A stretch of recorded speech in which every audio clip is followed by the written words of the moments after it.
बिस्मिल्लाहिर्रहमानिर्रहीम। लाखों करोड़ों दरूद पाक करीम आका सल्लल्लाहु अलैहि वसल्लम की ज़ात अक़दस पर अपने और दूसरों के हक़ूक़ का ख्याल रखें ताकि एक पुरअमन और खुशहाल माशरे की तश्कील पाई जा सके।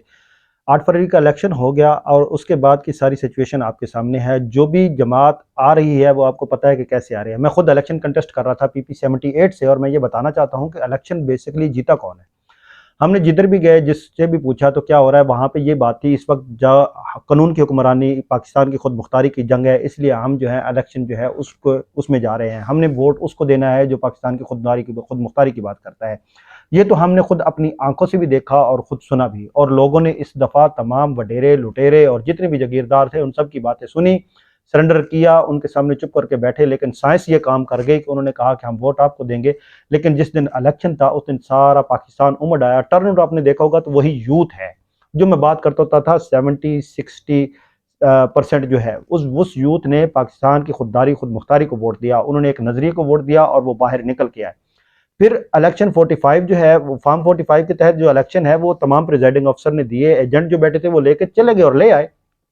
लेकिन सेम डे जो है इलेक्शन नहीं हुआ। बहुत सारी प्रिजाइडिंग जगह पे ऐसे हुआ कि रात 12-1 बजे तक जो है वो इलेक्शन जो प्रिजाइडिंग अफसर थे वो पता नहीं किसके कहने पे वो मामले में वो बैठे रहे। रात 11 बज गए, 12 बज गए, और कुछ कभी कभी फॉर्म 45 मिला किसी को, किसी को नहीं मिला। लेकिन फॉर्म 45 लेने के बाद तमाम एजेंट जो है वो अपने इलेक्शन बूथ से बाहर निकले। और जब ये सारा इलेक्शन का हिसाब थैले लेकर आरओ ऑफिस में जाते हैं तो वहां पे इलेक्शन फॉर्म 47 जो है वो नहीं दिया जाता। एक दिन गुजर जाता है, 9 तारीख को जो है बहुत सारे लोग वहां पे जाते हैं जो कैंडिडेट ये क्लेम करते हैं, और मैं कहता हूं कि वहां पे भी जो है इंडिपेंडेंट लोग जो है वो जीते हैं।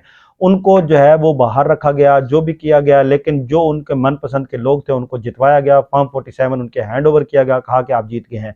उसकी एक सबूत आपने बहुत सारी जगह पे देखे, बहुत सारे आरोज जो है उन्होंने ये बात की। आपने जनूबी पंजाब में देखा, आपने सेंट्रल पंजाब में देखा, फिर आपने जो है इस वक्त जो है वो शुमाली पंजाब पिंडी में भी देखा। आज की जो प्रेस कॉन्फ्रेंस में कमिश्नर साहब ने कहा, लोग कहते हैं अचानक उसका जमीर जाग गया, ये कैसे चीजें हुई। लेकिन ये देखें कि जिंदगी जो है वो बहुत कम है। आखिरकार इंसान को किसी भी वक्त कोई हिदायत मिल सकती है, कुछ उसको खुदा का खौफ आ सकता है, कुछ को अपने किए पे शर्मिंदगी हो सकती है, नदामत हो सकती है। आज वो बात करता है, कहता है कि मैंने 16 से 18 हलकों में जो है वो अपने मातहतों को कहा कि आपने वोट डलवाने हैं। 70-70 हजार मोहरें हमने लगाई, हमने वोट दिए।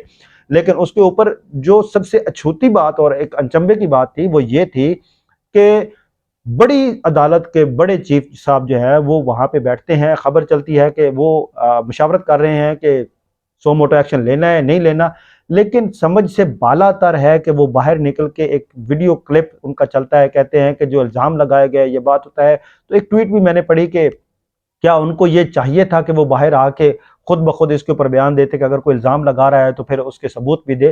तो ये चीज़ें बड़ी पाकिस्तान में अजीब सी हो रही हैं। और आज आपने देखा पीटीआई वाले जो है वो कर रहे थे, प्रोटेस्ट कर रहे थे, और उनके जो कैंडिडेट हैं, जो विनिंग कैंडिडेट अपने आप को क्लेम करते हैं, अटॉर्नी जनरल रहे, आप अकरम राजा साहब को देखें तो उनको जिस तरह करके पुलिस पकड़ के ले गई, वैन में उनको लेके चली गई, और जो प्रोटेस्ट कर रहे हैं उन लोगों के ऊपर जिस तरह दावा बोला जा रहा है, ये सारी कंडीशन कहाँ पे लेके जा रही है? लिसानियत की तरफ दे रहे हैं आप, सुबाइयत की तरफ लेके जा रहे हैं आप, पाकिस्तान को तकसीम करने की तरफ लेके जा रहे हैं आप, पाकिस्तान को किस तरफ लेके जा रहे हैं? डिसाइड करें पाकिस्तान को क्या करना है क्या नहीं करना। अवाम ने और यूथ ने डिसाइड कर लिया कि हमने पाकिस्तान एक आज़ाद, खुद मुख्तार और फलता फूलता मुमलकत पाकिस्तान, जिसके आइन में लिखा हुआ है कि पाकिस्तान की हाकमियत अल्लाह मजदहू अल्लाह जल्ल शानहू के पास है, और उसकी दी हुई ताकत से जो है वो अवाम इसके ऊपर हुकूमत करेगी, और हुकूमत वही करेगा जिसको अवाम चुनकर अपना नुमाइंदा भेजेगी। लेकिन आप किसको मुसल्लत करना चाहते हैं?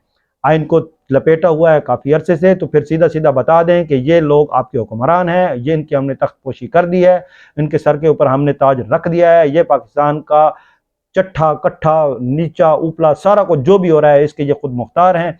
सर के उनके बाल नहीं थे, बाल लगवा के ले आए हैं। अब उन बालों के ऊपर एक तख्त रख दें, ताकि ताज रख दें, ताकि वो सुल्तान आज़म बनकर पाकिस्तान की हुकूमत करें, और फिर इस आवाम को बताएं क्या हमारे पास कोई राइट्स हैं, क्या हम अपनी बात कर सकते हैं, क्या हमने पाकिस्तान के लिए कुछ किया? कुछ भी नहीं कर सके। क्या कर सकते हैं? हमने एक ही हमारे पास रास्ता था, हमने वोट दिया, वोट हमने दे के बताया कि हम क्या चाहते हैं। लेकिन आप हमसे और क्या करवाना चाहते हैं? आप चाहते हैं कि अब आप बाहर निकलें ताकि ये लोग जो हैं, ये जो प्रो पाकिस्तानी है, इनको ख़त्म कर दिया जाए, और इनकी नस्ल कुशी करनी चाहते हैं आप लोग ख़त्म करना चाहते हैं, खाना जंगी करना चाहते हैं। क्या करना चाहते हैं वाज़ेह और खुले अल्फाज में इस अवाम को बताएं। अगर एक्सेप्टेबल है तो एक्सेप्टेबल है, अगर नहीं है तो नहीं है। ये मेरा आज का वीलॉग बड़े दिनों के बाद था। मैंने कहा कुछ हकायक, तल्ख हकायक अपने अवाम के सामने रखूँ और अपना और इस चैनल का ज़रूर ख्याल रखें। मुझे दी इजाज़त। अस्सलाम वालेकुम।